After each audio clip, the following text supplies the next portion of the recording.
Headingley টেস্টে চতুর্থ দিনের প্রথম সেশনে একটাই হেডিং ছিল, সুস্থ থাকতে সামলে খেলুন, এবং সেই হেডিংকে স্লোগানে বদলে দিলেন কেএল রাহুল। নিজে করলেন মাত্র 25 রান, কিন্তু 25 রানটা ইম্পর্টেন্ট নয়, যেভাবে তিনি এই খতরনাক কন্ডিশনসগুলোকে সামলালেন। কারণ এই ফোর্থ ডের ফার্স্ট সেশনের কন্ডিশনসের থেকেও অনেক অনেক ডিফিকাল্ট ছিল। তাই জন্য তাকে হ্যাটস অফ। কার্সের বল মুভমেন্ট পাচ্ছিল, সিভ মুভমেন্ট, বাউন্স হচ্ছিল তার বল, এবং ভোক্সের বল সুইং করছিল।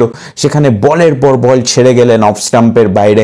একটা স্ট্যাটস দেখানো হচ্ছিল যেখানে কেএল রাহুল ফুল বলে অ্যাটাক করেছেন 150-এর স্ট্রাইক রেটে, কিন্তু গুডল্যান্ড বল যেগুলোতে নিক করে ব্যাটাররা উইকেটের পেছনে, সেগুলোতে 20 স্ট্রাইক রেটে ব্যাট করেছেন একেবারে সাবধানতা বজায় রেখে। শুভমন গিল ফার্স্ট ইনিংসের সেঞ্চুরিয়ান কিন্তু আউট হয়ে গেছিলেন, পান্থ নড়বড়ে দেখাচ্ছিলেন প্রথম দিকে, কিন্তু কেএল রাহুল এই দারুণভাবে টেস্ট ব্যাটিংটা যদি না দেখাতেন, ভারত কিন্তু ম্যাচটার থেকে বেরিয়ে যেত। এখন দেখার বিষয় সেকেন্ড সেশনে কি হয়। আমি একটু চা খেয়ে নিই, আপনারাও একটু জিরিয়ে নিন।